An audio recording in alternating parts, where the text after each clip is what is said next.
Buongiorno, I'm Lidia Bastianich, chef, cookbook author, TV personality, cooking. But here I'm talking about one of my favorite recipes, and that is risotto. Risotto alla Milanese. Few ingredients. Rice, some onions as a base, a little bit of olive oil, a good pot of stock, a good chicken stock, and about 18 to 20 minutes, you got yourself a wonderful pot of risotto. You finish it off with some butter and some grana padano, and you have the marvel of what is a creamy risotto. But the Milanese risotto is a little extra. It has the addendum of saffron and a little bit of the bone marrow. And kind of just take bone with the marrow, and you get the marrow right out, like that. Let's chop it up just a little bit. Let's put it in with a little bit of oil. We add the onions, chopped onions, a little bit of shallots, just a little bit of salt, a stock on the side, bring it to quasi-boiling situation, and we will slowly create the risotto once we have the rice in there. Just a little bit to loosen up those little specks in there, and the onions. It will wilt, and we put the rice right in there. And now we let the rice toast a bit. And how do you know when it's toasted? A few minutes, you hear that kind of crackling sound. You add the white wine before anything else. What this does is that the rice, the kernel, absorbs in the acidity and the flavor of the wine. The other big flavoring element is the saffron. The saffron is the dry pistils of the crocus flowers, as I said, and you want to reconstitute it. So not too much, a little bit will go a long way, not too much. And always get the pistils. You can buy saffron powder, but you don't know exactly what's milled in there. The pistils like this, the strings are the right way to buy and to use saffron.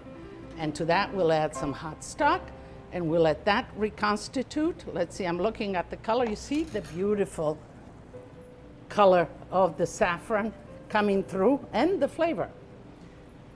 And the risotto is cooking. Now, the legend behind this great dish. Well, it's all about the magnificent Duomo di Milano. It has 600 spires, and each spire has a saint. And you can imagine how many artists it took to build that, to organize. And it's a continuous work in process. It's a continuous work of restoration. There was one specific artist, a glazier. It was Maestro Valerio de Fiandra. His assistant is really who's responsible for Risotto alla Milanese. His assistant lived in the surroundings, had a family. His daughter was getting married, and he was going to do a party on the grounds. He went into the laboratory where they were doing the glass and the painting, and put a big pot on for risotto. Risotto everybody loved, was a luxury, was a delicious dish. And as he was busy moving and cooking, the little jar of saffron fell into the risotto, and this beautiful hue of gold came over the risotto. It looked beautiful, it smelled beautiful. It is part of a flower, it's quite edible, and hence the Risotto alla Milanese was born. The Duomo, it's a magnificent place. Every time I go to Milano, I must pay homage to this beautiful Duomo. And I look at it from afar, I look at all this, the stiples. I look at it, looks like it's made out of icicles. It looks like a fairy tale. We need to maintain, keep evermore the brilliance in that beautiful, masterful piece of work. And to that end, there's a crowdfunding project going on And yes, you can be part. With as little as $10, you can be part and help to maintain, restore this beautiful legend. Go on foritaly.org, all one word, foritaly.org. The last step in a great risotto is mantecare. And mantecare means to kind of whip things together. So some butter, room temperature, some grana padano, grated grana padano, and first we'll put in the butter. And then we add the grana padano. Okay. Whip that in there.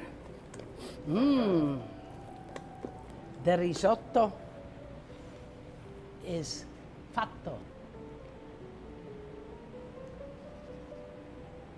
A little bit more of grana.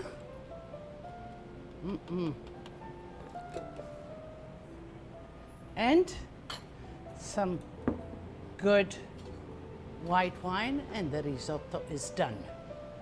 It's time for you to become part of this wonderful tradition, culture, to go to foritaly.org and support the continuum of keeping Italy beautiful and its monuments vibrant and alive. Save the saint.